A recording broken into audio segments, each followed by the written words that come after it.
वक्त से लड़कर जो नसीब बदल दे, इंसान वही जो अपना तकदीर बदल दे। कल क्या होगा कभी मत सोचो प्यारे, क्योंकि क्या पता कल खुद अपनी तस्वीर बदल दे।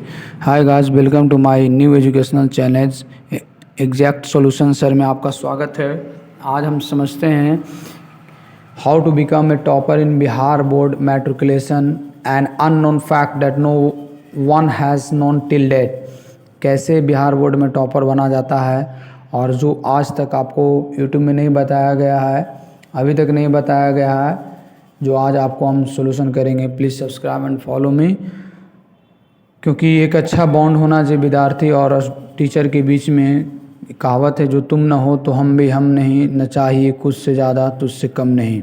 चलिए आते हैं फर्स्ट पॉइंट में। पहला कहता है डिसिप्लिन, यानी डिसिप्लिन मीन अनुशासन। कोई भी काम करना है नियम के अनुसार, टाइम के अनुसार, रूटीन के अनुसार किया जाता है।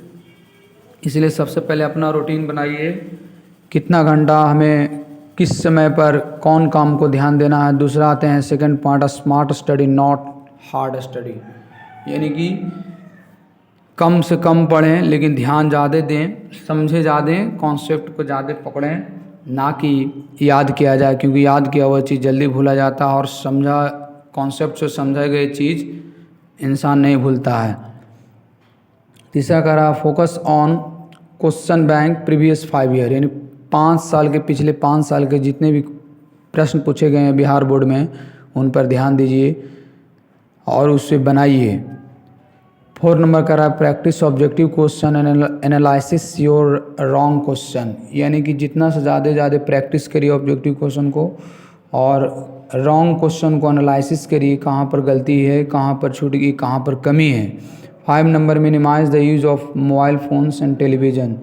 मोबाइल फ़ोन और टेलीविज़न से कम उपयोग करें, कम से कम दूरी बनाएं, देखिए लेकिन समय के अनुसार, काल के समय, और जो भी प्रॉब्लम हो हमें बताइए।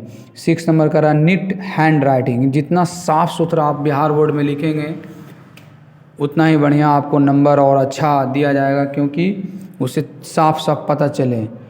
7 पॉइंट का रहा वर्ड लिमिट, कम से कम वर्ड का प्रयोग करिए, ज़्यादा से लंबा वर्ड को नहीं फैलाइए। 250 शब्द में बोला गया है तो 250 शब्द में ही दीजिए।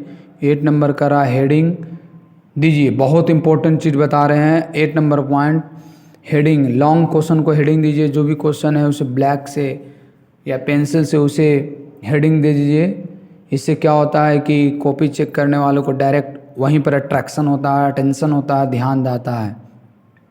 9th में कह रहा है use underline important points of each subject. प्रत्येक विषय पर इंपॉर्टेंट जो भी पॉइंट होते हैं मुख्य बिंदु से अंडरलाइन करिए, ताकि उसे दूर से ही पता चले, और कम से कम रफ करिए, कम से कम जितना भी प्रकार के सॉल्यूशन गुना भागे होते हैं उसे कम से कम प्रयोग करिए।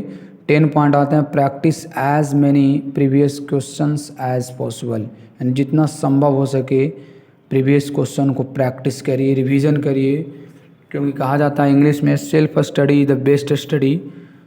खुद से पढ़ा गया ज्ञान सभी टीचर में मायने रखता है। ये मायने नहीं है कि टीचर कितने घंटे पढ़ाते हैं, कितना बताते हैं, हम लोग सिर्फ गाइड कर सकते हैं, पढ़ाई करना आपका काम है। और एक इंग्लिश में कहावत है कि